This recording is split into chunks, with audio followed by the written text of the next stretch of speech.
This is South Carolina Humanities Festival 2025. Humanities is a statewide group, but our local sponsor is the Lancaster County Council for the Arts. And I'm pleased that the executive director, Eric Grace, is here, and Jane Alford in blue shirts over here from that organization. And I'm going to have Eric come up and give us an introduction. Thank you, Chris. Hi, everybody. Thank you so much for being here. I'm going to pull up my little introduction on my phone that my wonderful staff member, Joanna Lathers, wrote for me so I don't get in trouble. So first, hello, and thank you for joining us for the 2025 Humanities Festival, hosted by the Lancaster County Council of the Arts and sponsored by the South Carolina Humanities Council. It's a wonderful time to be having this coincidentally because it is National Arts and Humanities Month. So we did not plan that, but this is a wonderful time. With that in mind, it is my honor to introduce Professor Chris Judge to you. He will be giving a lecture on Native American archaeology in South Carolina, which is really cool. He said he had a few papers earlier this morning on artifact ID, which sounds exciting as well. So you'll find a bio for Professor Judge in the handouts that I've tried to give everyone that's here. Jane Alford, our development director, is going to hang around a while. So if anybody new walks in, she'll make sure they get one of those as well. And also, if you will, on that lecture handout, I believe there's a QR code. I can't remember. I hope there is. And that is a link to a survey that we would really appreciate taking. I mean, like it's a 2-second survey. It's very minimal. It just helps us know if you enjoyed the lecture day and where you're from. Maybe I can't remember what else on there, honestly, but it's an important survey that we really need, so we appreciate it. So if you would please take a moment and fill that out and do the lecture and let us know feedback, that'd be great. So now please join me in welcoming Professor Chris Judge. Thank you, Eric. Thank you. Welcome, everybody. Pleasure to be here on a Saturday morning and talk about Native American archaeology, my favorite subject, as a lot of you all know.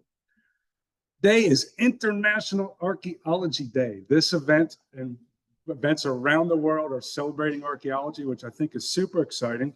It is also in October Archaeology Month and Archives Month. So this is plus Halloween. There's a lot going on. But most importantly, this is the South Carolina Humanities Festival 2025. They go, I think there's been 30 of them. They move around the state, and the Humanities has suffered losses in their funding from things going on in Washington, as you know, and they're telling us they're going to persevere.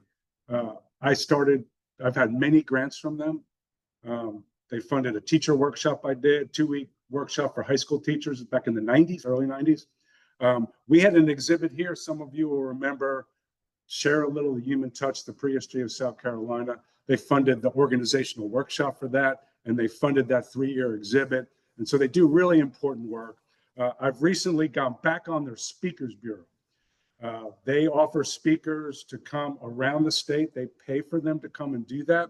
And there's a wide list of speakers that you can avail yourself of. They have to be public events, but there's just fantastic people on there. I pale in comparison to all of them. A lot of people that will come around the state and give talks. I want to talk about the time before history. My Native Americans say, ooh, no. We have history, it's just not written like yours is. It's passed down by oral tradition from one generation to the next. But what I do, I gaze dimly into the past to try to figure out what went on by the things that are durable and left behind, okay? Artifacts and features and ecofacts, and try to reconstruct behavior in the past. What I'm going to talk about today is kind of collective knowledge that my archaeological colleagues in South Carolina have garnered over the years, and just give you a quick survey of what we know from the Ice Age to the time Europeans start to come in. Archaeologists have divided it into periods. These are probably have nothing to do with people in the past called themselves, but when we're talking, we've come up with names so we know what we're talking about. Pre-Clovis from 20 to 16,000 years ago, Paleoindian, Archaic, Woodland, and Mississippian. We see that things are changing in those times. You know, I tell my students, you know, I had to type papers when I was in college. What did I do it with? Like a computer. I go, typewriter. You know, why in 1984 did I switch from a typewriter to a computer? Not because they invented them then, that was back in the late 40s, they were affordable. So something happened, things changed. We try to find those things in the past, and these categories that you see here are based on those changes that we see as archaeologists. When and how did people get here? There was no one here prior to about 25,000 years ago. People had moved out of Africa millions of years ago into Europe and Asia, and kind of as a last step, made their way into the Americas. By some accounts, they were searching for wild animals to hunt and eat that had never seen a predator before called humans. And they weren't afraid of them at first. So they kind of spread around the world. As you see in this image, sea level dropped at a couple of times, which would have allowed people to walk from Siberia to Alaska, into Canada, and into the lower 48 states of South Carolina. That first one around 50,000 years ago, we think is a little too early. The one that kind of goes from 30 to 20,000 to 15,000 years ago is the more likely entry point for people to have left Siberia and other places and come to North America. Now, when I first started teaching years ago, well, let's just be honest, decades ago, there was one path, the land bridge. And we stopped at the land bridge and moved on. So the land bridge connecting Siberia to Alaska is one way. You got to realize that when conditions were low enough that the seas were in ice caps and the land bridge connected Siberia to Alaska was unbelievably cold. What did people eat? They eat animals that eat plants. Well, what plants are around? Well, lichens and mosses will grow in these kind of environments. And people probably walked, but more than likely, these people came from the Arctic Circle. They are adapted to the maritime environment, out in the sea in kayaks and umiaks, covered boats, open boats, and going down the West Coast by boat may have been more feasible. You know, the land adjacent to the ocean with wave action and the fact that the ocean doesn't fluctuate in temperature as much as the air, along the coast might have been a better route. You also see that there's one that's coming from Spain across, also with water travel, and that one's kind of a speculative thing, but we are open-minded now to more varied routes on how people got to the Americas. The Pre-Clovis is the earliest period that we know of. Years ago, I was doing a conference and I told my professor, Al Goodyear, we should talk about the time before Clovis. And he got really, really upset with us.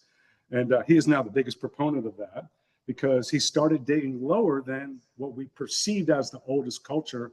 And lo and behold, at a site in Allendale County called Topper, he found earlier things buried in the ground. You see the tools there. They're small flake tools. These are the kind of things we see in Siberia 25, 30,000 years ago. So there's a material, technological connection. And these were small little tools that would have been hafted into handles and used for engraving, antler, and making tools for hunting and other kinds of things. Paleoindian period follows on this first Pre-Clovis. There's only one Pre-Clovis site in South Carolina, Topper. It's a place where people all through time went to get really good rock for making stone tools, high quality rock for stone tools. The Paleoindian is a period we know somewhat about. There are 800 Ice Age spear points from this period in South Carolina. And yes, I am embarrassed to say that only 5 have been found by professional archaeologists. Citizen scientists, the public, have reported these to us, and it's what we know about them. They move up and down rivers, and they prefer the places where large creeks enter the river. I like to compare this to the interstate highway system. The river is the interstate. The large creeks are the places where when you're traveling, there is an exit. And you know that you can look at the blue signs and the brown signs and figure out what's there. It's going to be a hotel or motel where you can stay, right? You forgot your toothbrush, you're off to Walgreens to get that, right? And then on the way back, you hit the Chinese takeout and you get some Chinese, you go back to your room. You know those things are going to be there. And the Paleo-Indians favored those creeks, big creeks hitting the river, for the same kind of reasons. Probably had already been cleared out. There was a fire ring. It's kind of like a state park. You know, you guys are there this weekend. You're there next weekend. There's always someone there, and they're moving in and out. And these places would have been like that. This is a painting called The Storyteller. Shows a mobile group of people at this time. People are highly mobile. They are not moving of their own will. They are moving where the herd animals are going. mammoth and mastodon, bison. They're going where there's been good rainfall because they need the grasses to graze on. So the people are kind of moving with their food. And so don't stay in one place very long. And because of that, we as archaeologists struggle to find those encampments. We find where those stone tools are. That's about all we get. The Clovis point is the diagnostic tool, the Paleoindian period. They are found all across the United States and Canada. Lanceolate, high quality material, really well made and built to last. Most people in the room appear to be old enough to remember Sears and Craftsman tools. I think Ace Hardware now has Craftsman tools. Anybody remember their motto? Built to last. You go in there and you say, I got really angry with my students and I went in the garage and I took a sledgehammer and I beat those screwdrivers into oblivion. They say, well, you're an idiot, sir, but here's a new set. They're guarantee them, right? The early tools are like that. Over time, they start to degrade. Remember the blue light specials at Kmart? Blue light siren goes off and there's a bucket with 59-cent screwdrivers. They're designed to turn a screw 59 times and fall apart. They're cheap. They're not made of good material. And that's the analogy of, things, now things, they're made elsewhere. You buy them at Walmart and they don't last like they did when we were kids, right? This is a map showing at about 13,000 years ago, the distribution of those points across the United States and Canada. And what you see is that gigantic concentrations in the eastern United States. That has fostered this idea of maybe people came from Europe. There's also that area that you see in the eastern United States is heavily developed compared to the West. And so maybe the disturbance of land that is producing those. But you can also see that the ice sheets have split and there's ice-free corridor. Early cold period, one giant polar desert across the Canada, but as it warmed up, it split and game would go through that corridor and people would follow them down in there. These are two of these Ice Age spear points one from Lancaster County and one from Kershaw County. I'm happy to say that these have recently been donated to the Native American Studies Center, but here's why I'm excited. They tested positive for extinct horse. My friend Chris Moore took 120 spear points from the Carolinas to Oregon. He got them on the plane. He had to get special permission from TSA to bring weapons on the plane, and he didn't want to put them in his luggage. He had to take them. He had to hold them on his lap. Those two tested positive for extinct horse, which I think is just amazing. So little bits of hemoglobin trapped in the crevices in the rock, preserved. You have to ask them. You can't say, what is it? You have to say, test for horse, test for bison, test, and it's $450, $450, $450 each time. But that's super exciting. He also found bison and mastodon in some of those points from the Carolinas. So it's hard to believe extinct horses roaming around here and people using them for food. As the Paleoindian period came to an end, we start to see changes in the spear points. The typewriter to computer kind of change. And this is the point, you see that there's little notches coming in from the side at the base. And that's a signal that we're moving into something completely different. But what's happening is 25 to 30 species of animals that roam South Carolina and the United States. Can you imagine camels and llamas wandering around South Carolina, mammoths, saber-toothed cats, giant ground sloths? These are bigger than a car. Hard to believe, but they all become extinct. And people have to change what they do. They've been reliant on these large animals for the bulk of their food. One kill produces tons of meat, fur for clothing, skin, ivory for making kind of tools, but they all of a sudden they're gone. And what you do is you got that really nice spear point, the Craftsman spear point on a stick, and you have to walk right up and stab them in the belly at point blank range. I'd have been a vegan. There's no way. This is dangerous stuff. In Europe, the Neanderthals, their bones have the same injuries that rodeo riders have. They're in close proximity to large animals that are not happy about it. And sometimes the rodeo riders and the hunters get squashed. Bison somehow survived this, but most of the animals go away. A lot of people say, why didn't the animals, the large game in Africa, not survive? And that is a good question. You know, is it climate change that led to the demise of these animals in the changing forest? Or is it, do people overkill them? You know, if I just told you I was vegan, but if I really had to get meat, and this sounds horrible, but I'd be going after the babies and the old people. The one that broke its leg and is not with the pack. So very, very tough way to make a living. And then, of course, when you're presented with tons of meat, you got to butcher that quickly, smoke, make jerky for the long term, and get out of there before the flies and the other predators figure out what you've done, particularly in summertime. Around 10,000 years ago, the Ice Age is over. We move into a warming trend called the Holocene, geological epoch that we are still in today. People are still mobile hunter-gatherers. They're going around in bands. And the bands in early Archaic are thought to be in each river drainage from the mountains to the sea in South Carolina would be about 150 people. This is your extended family. These are the people that show up for the family reunion every 5 years. You know, your immediate family, your uncles, nieces, nephews, cousins far removed, all together. And then some people call them in-laws, others call them outlaws. People that marry into your family is your band. And you travel with that. And what we see is they are placing themselves on the land in different seasons to take advantage of things that become available in different seasons. I'll talk more about that in a minute. The band, macro band in the early Archaic is that 150 people, sociologists will tell us, is not a big enough pool for you to find someone to marry when you become of age. You have to be around 500. So 4 bands have to get together at a certain time of the year so that you may find someone. We're going to see big changes in the projectile points. Projectile point is a term we use that covers spear points, arrow points, and knives.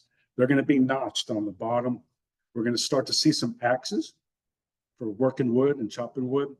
And then the big game focus becomes a very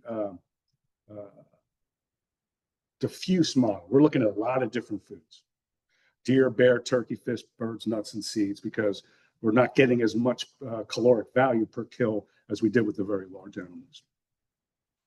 So we start to see changes through time in the material culture, particularly spear points. It's like cars to the archaeologists. Everybody in the room, if I had a Model T Ford and a 57 Chevy and a 2022 RAV4, you know which one goes where in the sequence of time. And it's the same thing with arrow points when you get familiar with these. They've been found at enough sites that we know what's going on. A lot of people feel like Native Americans had the bow and arrow all through time. They had the bow and they had the arrow, but they did not put them together. We'll talk about this in about 15 minutes. But they had a spear throwing device. All of a sudden, you can't walk up to a white-tailed deer or elk and poke it with your spear. They won't let you. They're going to see you, smell you, hear you. You're not going to get near them. And so they invent a spear thrower, which allows them to throw a spear with greater accuracy, velocity, and distance. And we find the components of those. Antler hook, where the spear rests in, a handle at one end, and then there's sometimes weights as well. The spear points that you see on the screen here have these notches at the base. Those early points killing mastodon at point blank range, designed to go in and come out easily. Maybe you get 2 stabs in before you run screaming. These are designed to be thrown with the out-idle spear thrower and stay in and do the maximum amount of damage quickly. So the technological change there is the big game is gone, and we have a new weapon that we're using to take down large game. So the bow and arrow comes in later, but the atlatl spear thrower. Atlatl is an Aztec word that has to do with the spear thrower and water. They fish with them. So we'll find the antler sometimes and the stone weight components of this spear throwing device so that we know they have it. Here's our macro band, from the Neuse River in North Carolina all the way to Okmulgee in Georgia, 8 macro bands. People going up and down the river in a given year, and they set up quick base camps. These are set up very quickly, and they're occupied for a few weeks, maybe 2 months at max. They build these very ephemeral houses. This is based on the Bushmen of the Kalahari Desert observed in the 1950s and 60s who were living in the Stone Age. The houses are built. It takes an hour. The women make those houses. They're kind of just mark your place on the land. You only go in if it's super rainy or super cold. And we see a bunch of cool activities going on. Look at the baskets. We have no fire durable containers yet. This guy here using a stone axe adze is making wooden bowls. They're heating up rocks in the fire pit and dropping them into the water in the wooden bowl to indirect boil water. Okay, there's no vessel that can sit on the water. This guy right here is working on his tools, putting in new spearheads that might have broken or needed to be resharpened. And then we see a dog. And dogs were domesticated in Siberia prior to humans coming over. Starts out, wolves are around the campsite and people are kind of scared of them, but they won't go away. So they throw them food. Then they got to get a little bit tame, right? And then they start chasing the other animals away. Hey, that's our food. These are our people. It's almost like the wolves tame the people. And then eventually, you know, you go and you select the runt of a litter, and eventually you get the domesticated dogs. Probably not thinking about these as pets, though. These would work with you hunting, barking and keeping things away, keeping the predators away. So the seasonal round of the early Archaic. People go, where do college students go in the spring? The beach. They go to the coast. They know that plants are going to appear down there much earlier. If I go to Charleston, March 1st, the azaleas have bloomed. Here in Lancaster, little green buds, but they haven't bloomed yet. By the 15th of March, they bloom. So plants are earlier on the land down there. So these little circles are our base camps, like we saw in the previous slide. And they forage in a 2-hour range of that base camp. And once everything's kind of exhausted, they move 4 hours. Previous circle has a base camp in the middle, and then they put the other one on the outside, like a string of pearls.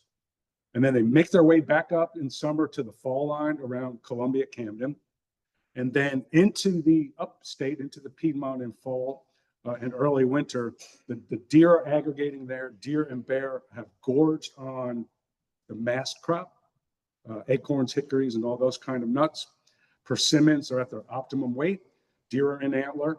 And so you are now preparing for winter when you're going to have several bands come together. Maybe it's your river drainage this year, and another person hosts the next year. But you have to produce a lot of food for this gathering, as well as in winter, resources are not as available. They're kind of marginal, and so you kind of prepare for that, go into a collecting mode. Park at the fall line, the divide between the coastal plain and the Piedmont for this winter encampment. You get together, you have ceremonies, tell lies and other stories, schedule where you're going to be, talk about new innovations that people have come up with, and then spring comes and you're back to the coast. So the seasonal round of mountains to the sea. A lot of acorn consumption. Who here has eaten an acorn? Stephanie, how did that taste? Yeah, they have tannin in them. They're slightly poisonous, and you're not going to die, but you're probably going to hurt. Okay. And they made incredible use of this as a food. And the California Indians in the early 20th century are still doing it. So we get a glimpse of it. They collect them, and then they break them open, separate the meat from the shell, and throw them in a basket. If you're collecting acorns, you're in an oak forest, and you're probably burning oak in your fire pit around your campfire. And in that ash is lye. So they throw the ash in the basket, pour water through, and they leach that out. And then dry it out, and then you have your food. So think about all the calories burned in beating the deer and the bear to the acorn, storing them, keeping them dry, breaking open, separation, leaching out the poison, letting it dry, and then have it. But it's worth it because it's predictable food and it's a very nutritious food. So lots of acorn, hickory, black walnut, hazelnut in the diet of prehistoric South Carolina people. Around 8,000 years ago, we see the end of the early Archaic period. This 2,000 years since the end of the Ice Age is a slow adaptation to this changing climate landscape. Can you imagine in the early Archaic, there are no pine trees in South Carolina? Now, that's just hard to kind of wrap your head around, right? But it was an oak hickory forest. As it warmed up, pine spreads from Florida into South Carolina. In the middle Archaic, 8,000 to 5,000 years ago, we start to see that the Craftsman tool era is over and we're into the Kmart Blue Light Special. They're not making them as good. Your life doesn't depend on that tool working like it did in the early periods. And people are no longer just living along the river. They're everywhere. And that tells us that population has risen and people have to live in areas away from the river. So we see probably the establishment of territories and the abandonment of this mountains to the sea seasonal round. We start to see stemmed projectile points. When I try to make one of those notch points of the early Archaic, I end up with a middle Archaic point, okay? What that tells me is that they're easy to make because I'm not good at it, okay? Anybody can do it. This one is hard to believe, but the hypsothermal event sounds like something you go to see the chiropractor for, but the hypsothermal event is a worldwide warming that would have had South Carolina already warmer than today. And after the last few summers, it's a little hard to fathom that. But what that would have done, it would have created plant oases, lots of plant growth. The animals that eat plants are doing super well. And the people that rely on the plants and animals have plenty of food, and then there's population increase. The earliest human burials are discovered in the Middle Archaic period, but we're still at the band level. We haven't moved to the next stage just yet. In this artist rendition, we see a lot of the activities. The people in the foreground are processing the nuts. Okay, they're bringing in the nuts, they're breaking them open. People are smoking meat in the fire, kind of in the center. People are coming in with small game that they've trapped, like rabbits and squirrels, turkeys. People are in the river waiting, collecting shellfish. And we see the earliest kind of ephemeral houses. We're not there exactly yet, but we start to see, based on artifact clusters, where those houses may have been. So we move into the Middle Archaic, and if you notice, the bottom of a spear point is what's changing. The top is a triangular kind of shaped thing. It's the base that kind of changes through time and is time sensitive. So here are our Middle Archaic points. They're thick in cross section. They're lozenge shaped, and they've simplified how they're using them in a spear technology. Here's our warming trend. So here's the Ice Age, right? Really cold when people are coming in, and then really warm in this hypsothermal 5,000 to 7,000 years ago. And then we're just starting to inch up in the modern era with our climate warming. The late Archaic is the next stage from 5,000 to 3,000 years ago. It's a time of innovation and change. Well, all of these periods are, but really the late Archaic has some really interesting ones for humans. We get a container revolution. They now have fire durable containers, first made of soapstone, a massive talc, an easily carved rock that has a lot of thermal qualities about it, and then clay pottery vessels. Now, obviously, people that made a campfire on a clay surface knew that over time that clay would harden. But if you're mobile, a very fragile clay pot is not something you want to be moving around. So people are starting to be sedentary, stay in one place in the late Archaic. And they're starting to cook starchy seeds.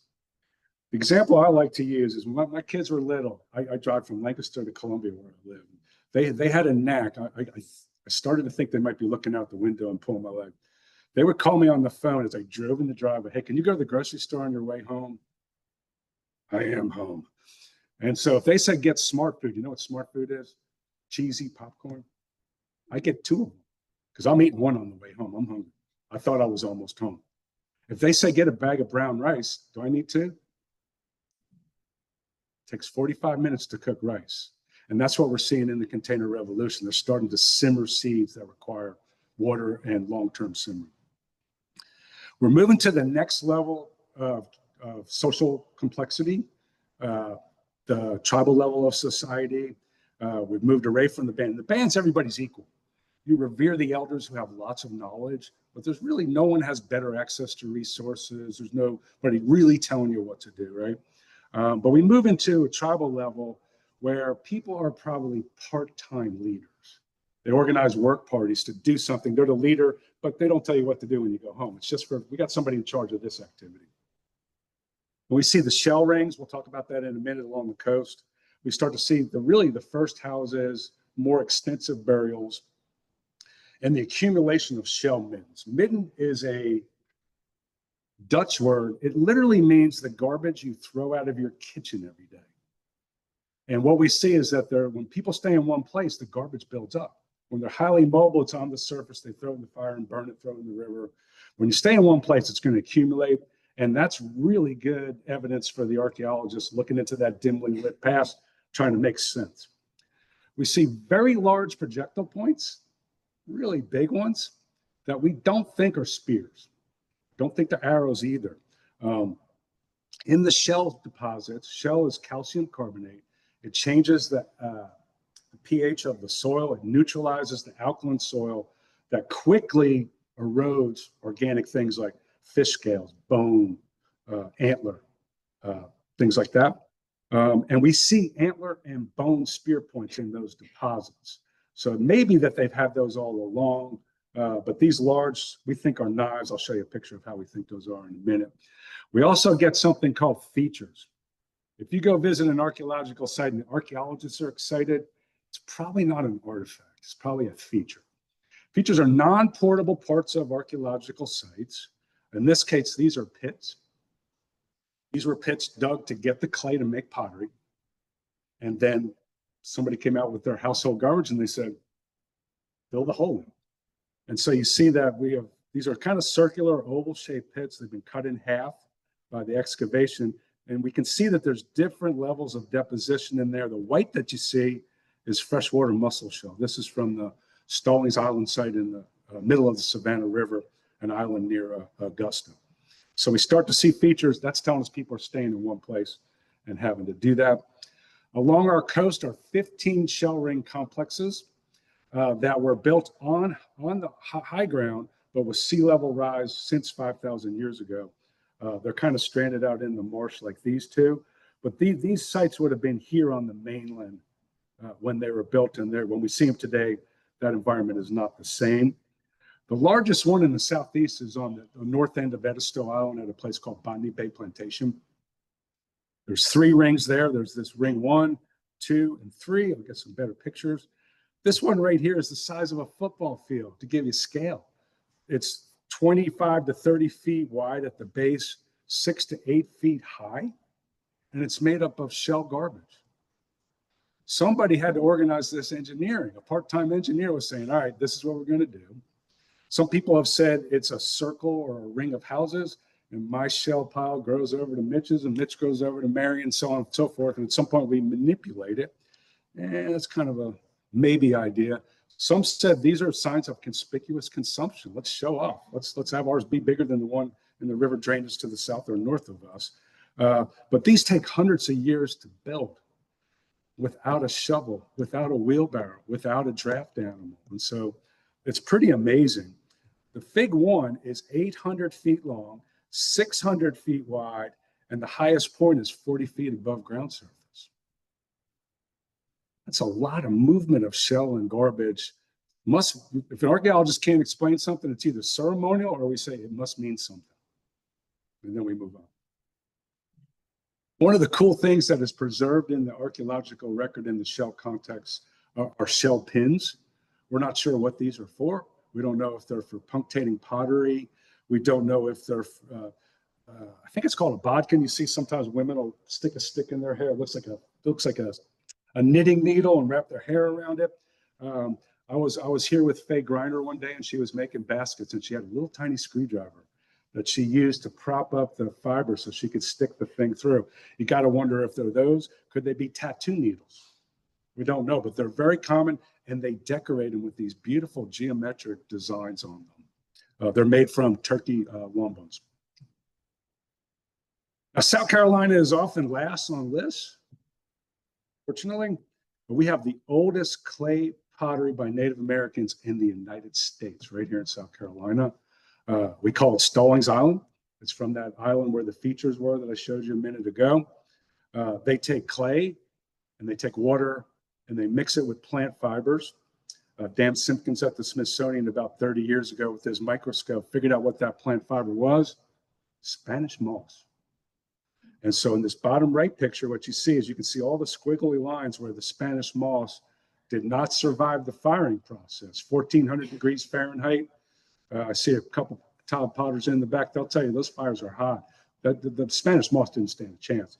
And in cross section, you can see the little pinholes where those fibers were laying in the clay. And then they're decorated with a lot of different designs. This one here is called drag and jab. You drag an instrument, you push it back. And I really got to wonder if they're mimicking a basket with that design. Kind of resembles to me a basket, which is what this pottery would have replaced. These early pots are thick and flat bottom. We think they're still heating hot rocks and dropping them in the pots. Then it starts to change. They start to make a thin wall pot that's conical shaped on the base for cooking in the fire. Here's our Savannah River Point, very, very large. And the idea that we have is they're put into a handle like this for butchering or any kind of use you would have for a knife when you're camping or fishing, or just even around the house. A lot of people, myself included, carry a pocket knife. You never know when you're going to need it. We see really nice grooved axes in the late Archaic. This is a facet of you need a lot more wood. You need wood to fire your pottery. You need wood to build your more substantial house. If you've ever been camping, right, Friday nights, you can like almost lean over and find wood at the fire, right?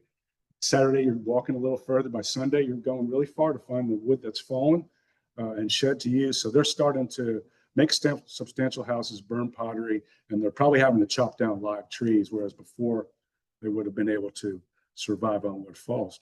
So the late Archaic model then is shell fishing and fishing. You can see this little V-shaped structure. Can you see my cursor on the screen? I hope you can. There's one right over here in the Catawba River, just upriver from the Highway 5 bridge. They arranged rocks with gaps in them. And then when striped bass, sturgeon, and other fish that come out of the ocean to spawn go by, they see them going in big schools, and they put the nets in baskets. There's a fish basket down outside special collections down the hall there, and then capture those fish in great numbers and smoke them.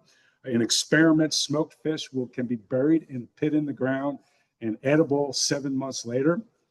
I don't want to try it, but some people have done that. So you can, anybody who's ever eaten a can of sardines, you can kind of get what I'm talking about. All right, around 3,000 years ago, we entered the Woodland period. It's named for the eastern woodlands. It's a phenomenon that we see from the Mississippi east. We start to see village life. People are staying in one place. They're expanding pottery with different recipes on how to make it, different shapes, different ways of decorating. We see the bow and arrow for the first time arise. We start to see some people are buried in the ground, and then a sand mound is built over the top of them. Then another layer of sand with people of the primary burials are usually adult males, not always. And then the people that are subsequently buried into the mound are of both sexes and different kinds of ages. We start to see tobacco pipes, and people are starting to be horticulturalists. We use horticulture in archaeology, the gardening of native plants. We use agriculture for exotic plants, the main one being maize, which comes from Mesoamerica, is introduced to North America. So the pottery takes off. Here's one that really looks like the basket in that late Archaic stuff. All of a sudden, check stamping comes in, looks like an Eggo waffle, right? Cord marking and sizing over the top of it. Lots of different ways to decorate pots. And one of them is what we call paddle stamping. They're carving a design into a wooden paddle. You watch the potters working. A lot of times they have a paddle. The coils are weak points. They're trying to get those coils to compress, and they paddle it. These are several collected on the Call of Boundary, the Cherokee Reservation in the late 1800s. And then that's a piece of Deptford check stamp, 2,500-year-old pottery. Here's the bow and arrow. This is a John White drawing from coastal North Carolina in the 1580s, showing the native guy there. He's got his quiver to your left. He's holding an arrow, and then a longbow. It's almost as tall as he is. And then the arrowheads are tiny. You can see them on the chart out there by the front door. And they get smaller and smaller through time. So the earliest ones are at the top of this image. The later ones are at the bottom. And I think it's a sign that the bow technology is getting a lot better. And they don't need as much of a low point to make an incision. The shaft of the arrow does the damage. We start to see things called gorgets. With the 250 revolution upon us, the gorget is these silver medals that were given to Revolutionary War, French and Indian War soldiers. The Catawba's got them. Piney George has had one of these. And they're kind of boat shaped with two holes drilled in. This is half of one. And these are, I did a study, they're found in all of the states that you see with the blue arrows. So they're in the east. And then they're found throughout South Carolina. They're often found intentionally broken. And we're not exactly sure what that means. The one on the bottom right there was broken from several different directions. People have said these are gorgets wearing around their neck. In a study I did looking at them from human burials, they're down here at the wrist. People said, oh, maybe they're a wrist guard. I'm not sure if they would function like that. Some people have said they're bull roarers. A bull in the Australian outback, they have these wooden flat canoe-shaped pieces of wood with holes in them, got a rope on it, and they go, whoo, whoo, whoo. It makes a noise. So if you're scattered about, you're trying to signal, it would be that. Some of them are not. Some people have said maybe it's a turkey call. You call in your turkeys with that mysterious object and something that we associate with the Woodland period. We start to see tobacco pipes. The native tobacco is Nicotiana rustica. The one smoked today is Tablin. This is 18 times stronger than the tobacco that is used here today. So it may have probably had spiritual use early on. We see these pipes in the sand burials of the primary interment, primary person. By the 18th century, when John Lawson is walking through South Carolina, nearly all native people are smoking tobacco. And of course, the Native Americans introduced that to Europe. This is McLeod Mound on St. Catherine's Island, Georgia. The primary burial in this woodland mound is 5 females buried in the shaft below ground. Matrilineal societies, natives tracing your family tree through your mother. In mine, assuming some of yours, trace through mother and father in the family tree. But this is unilateral matrilineal. It's the most common way that people do it around the world. So maybe these are leaders. And then on the top image, one, they put them down, they build a mound over them. Then they add another stage into, and then a third stage with 5 more people interred in the mound there. You sense that these are the tribal leaders in the bottom and their families perhaps buried in the same mausoleum or graveyard, whatever you might say. The final stage is called Mississippian. People say that Indians come here from Mississippi. No, they came from the Mississippi River, though, or the idea did. This starts at a place called East St. in Cahokia. It's in Illinois, but it's near East St. Louis, and spreads out into Oklahoma, up the Missouri River, all the way to Florida, and then down into the Carolinas. They build very large platform mounds, substrate for the house of the chief. Complicated stamped pottery. They're carving really wild geometric designs into the paddles. We're going to see a rank society for the first time. We call this chiefdom level society. 3 levels. The upper class are the leaders, the chiefs, their families and associates. The middle ranking are artisans, folks that make the things that the upper class uses to show off their wealth. And then the bottom level is the everyday people, the hunters, the fishers, the farmers who produce the food for everybody, just like today, right? And these would have been villages. This is an artist rendition, was for the Humanities Council sponsored Share a Little Human Touch exhibit. There's the mound up on top. I don't think the green grass would have been as curated as this in this picture. People lived around nearby. We're fortunate in the watery valley of South Carolina that a doctor named William Blanding moved from Massachusetts in 1806 and spent a few decades living in Camden. He's very much interested in Native American antiquities. You know, the early archaeologists who aren't trained, we call antiquarians. These are people that were learned people. He's a medical doctor, but they weren't trained in college to be archaeologists. And he realized that there were a number of these mounds in the vicinity of Camden. This is a 2-part map. The map on the right, where you see Lancaster on the top, fits on the top of that image on the left, okay? And he mapped a whole bunch of these mound sites, and he wrote a letter to a guy named Samuel George Morton in Philadelphia, a long letter describing all of these sites. And his letter and his map appear in the very first publication of the Smithsonian Institution in 1848, and has been a guide for us to go and try to find these late pre-contact sites. Another early publication was a guy named Henry Schoolcraft. He put a 4-volume, very thick, each one set of books together in 1857. And in there are antiquities from Camden. You see the 2 pipes at the top. One has either an alligator or a lizard on it. The one in the top left appears to be the profile of a human being. And then the item at the bottom is called a spatulate gorget. It's kind of like an axe, but there's never been any use, wear, or damage to these. So these appear to be some kind of ceremonial thing. The Smithsonian in 1891 dug at Mulberry Plantation, right below I-20, at a cluster of mounds there. Found all kinds of interesting pottery, stone objects, bone tools, clay pipes, stone pipes down there. And that's the mound as you saw it as it was in 1970, down here in the bottom right. Been eroded by the river for a very long time. My first volunteer here at the Native American Study Center was a guy named Henry Shute, and he and his daughter and son dove in Lake Wateree after he found out that his favorite fishing spot was on top of an Indian mound that was inundated when they built the dam and flooded Lake and made Lake Wateree. He found a 3-headed pipe. He showed this to me. Actually, his son Hal found this. I said, I know who that is. He said, no, you don't. I said, I know who that is. This is a guy called He Who Wears Faces on Ears.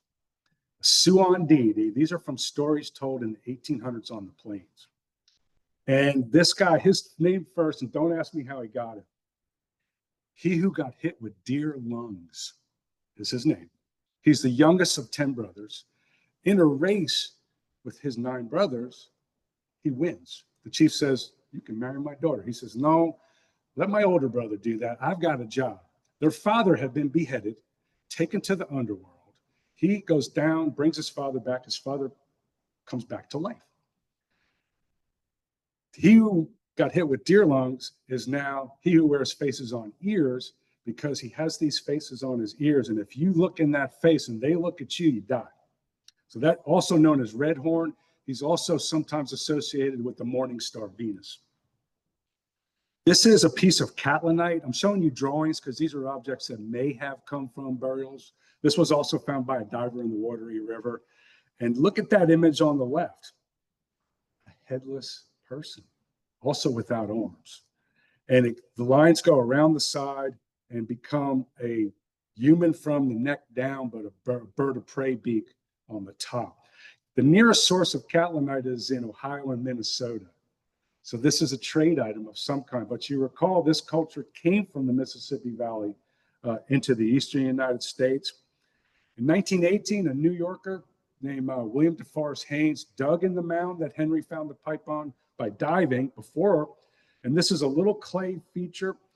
It's described as a human torso, missing legs, arms, and a head. This little repeated image right here is the Oji. It's thought in some circles to be the portal to the underworld. And this is thought of perhaps as some kind of cloak that the image of this person in this clay figurine was wearing. This is one of the mounds. This one is just west of Camden. This is Adamson Mound. It's the best preserved one. And again, like the shell rings, you got to think about how this was built. Digging stick, basket full of clay, walk up, drop it, go get another one. Maybe it's a lot of people at once. Early explorers say, and Page Duprat's a Frenchman, witnessed the death of a chief in Louisiana. The house of the chief on top of the mound was burned immediately. They built another cap of earth, burying that old house foundation that had been burned, and then the new chief's house was up above it. So lots and lots of effort to do that. We went out there during COVID. Look at us wearing masks in the field back in 2021. That's Chet Walker with the mask on. He's flying his drone to make a low-level aerial photo like you see on the right there. This is the big mound over here. And this is the mound over here by the cars. And what he ends up with is, this is a gradiometer map. The gradiometer, let me go back. He's walking with this thing. This is a double magnetometer. The Earth has a natural magnetic field to it. If there's any kind of disturbance from trenching, pit building, or fired clay like bricks or a burned Indian house, the machine can find that. Okay, so he's going back and forth. So you make that aerial photo, and then you come up with the map on the right. And all the red structures he thinks are houses in and around the mound. This is a house that we excavated on Mulberry Plantation in the 1980s. And then on the top is a reconstruction at Town Creek Historic Site in North Carolina. This is the entryway right here, and then the entryway right here. And all these little black spots are where they put an upright pole in the ground. They wove in Spanish moss and vines, made of fabric, basket-like fabric, covered that in clay, let it dry in the sun, and then put a grass roof on top of it. You can imagine in the winter, after a couple of weeks of burning a fire in there, even a little one, that grass would be just ready to go. And these houses often burn down. And so the gradiometer can find those houses. My friend and colleague Tariq Afar, if you looked at his Facebook page, you'd say all he does is go fishing. And we were digging in one of the mounds. We're down at the bottom of it. And he came over with his hand clenched, like he had something in it I couldn't see. When that happens in archaeology, it's one of two things. It's either you're going to get punked, you're going to get fooled, it's going to be a tadpole that jumps out, or it's something really cool. And he presents a deer toe bone fish hook to me. That's two views of it.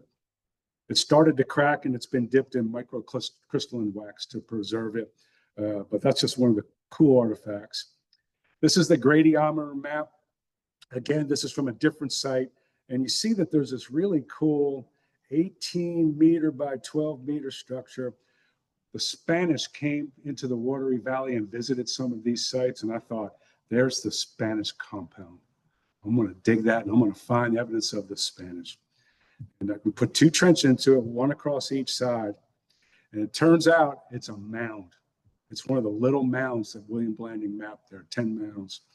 We dug to the bottom of it, and underneath it was a pit that had 600 pieces of broken pottery about the size of your hand, all stacked one on top of the other from between about 6 and 8 very large vessels. They appear to have been broken and immediately put in the ground. We're testing them to see if there was some kind of ceremonial beverages brewed in them as part of a ritual. And lo and behold, one of those pieces of pottery, it's actually two pieces here, had this on it. And the artifact collectors in the Watery Valley have for a long, long time called this the watery bug. And Brent Bergen, who was the archivist in here, he and I used to walk across the street to the community center called the LA Tap Room after lab, 7 o'clock on Thursdays, and have a beer before I drove home to Columbia. And one day, a wildlife biologist by the name of Josh Arantz came in. He said, didn't say hello. He said, you know about the watery bug? And I go, get a beer and sit down. And he said, I know what that is. I go, really? Is it a bug? No. He goes, that's a helgramite. I said, Helga who? He said, that's a helgramite. It's the larval stage of the Dobson fly, the largest fly. And what is a helgramite doing on a piece of pottery buried with 6 to 8 other vessels, ceremonially broken and put under an Indian mound before they built it? The worldview of Southeastern Native Americans includes 3: sky, earth, and underground, which includes underwater. Purity and order is involved in this, and so animals should stay in their proper world. And so an animal that's in 2 worlds is seen as super special. So a bat and a flying squirrel are 4-legged animals that fly. And we actually found a piece of pottery years ago with a flying squirrel appended to it. The helgramite is a 3-world animal. It starts on ground under a rock. It crawls into the creek. It goes into the river. And I'm told that the hatch for that year will simultaneously fly into the night sky. Earth, water, sky. It's a 3-world critter, if you will, and probably has some special connotation with it. Only thing else in the pit with 600 pieces of pottery is a broken chunky stone. And that's it here. 2 views of it right here. And they are large discs, concave on both sides, that were part of a game called Chunky. And George Catlin, the famous painter of Native American scenes in the 19th century, drew this game being played amongst the Mandan. 2 players with sticks chase over this rock that's kind of rolled along, and they try to knock it down. In another version of the game, they shoot arrows where they think it'll stop rolling, and the winner is closest. Robert Sanford, who's with William Hilton in 1666, reconnoitering the South Carolina coast to find where the Charleston's going to be eventually put in 1670. They're at the Edisto Indian town.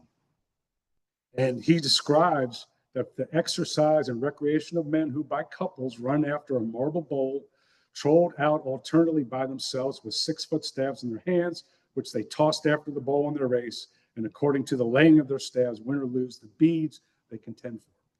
So that game was played here into the at least the 17th century. And the only artifacts that I ever found that William Blanding, the map maker, whose report appears in the earliest publication of the Smithsonian, are in the Penn Museum at the University of Pennsylvania in Philadelphia. And he collected a bunch of these stones. He said they were just laying on the side of the mounds where he thought close to where these games were played, which I thought was fascinating.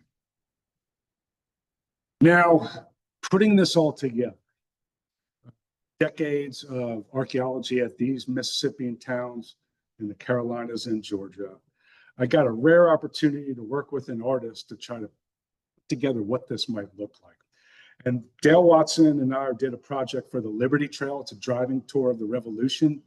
And when you go to Fort Watson on Lake Marion, it's an Indian mound that the British built a fort up on top of it. So they wanted to also interpret what was the earlier phase there, not related to the Revolution. And so he and I got together, and no offense to any artists in the room who I've worked with, hopefully none of you are here today. It's hard to channel them to do what you want to do. They have ideas, right? But Dale worked with all the ideas. So there's the large mound in the center of town with the chief's house on top of it. These towns often, early explorers told us, had central cedar poles where things were hung on it. Orators would stand there and talk. Performances. If you've been to the state fair, you meet your mom at the Rocket, right? This is a gathering point. It's in the center of the thing. And that's probably the area where the chunky game was played. You got a palisade wall around the whole village. Is that keeping people out or keeping people in? Is it keeping deer out of your household garden? Lots of canoes. And so our picture of the past, based on archaeology, based on early findings, citizen sciences like Henry Shute and his son and daughter diving in Lake Wateree, allow us to put together a really nice picture of the past. Thank you.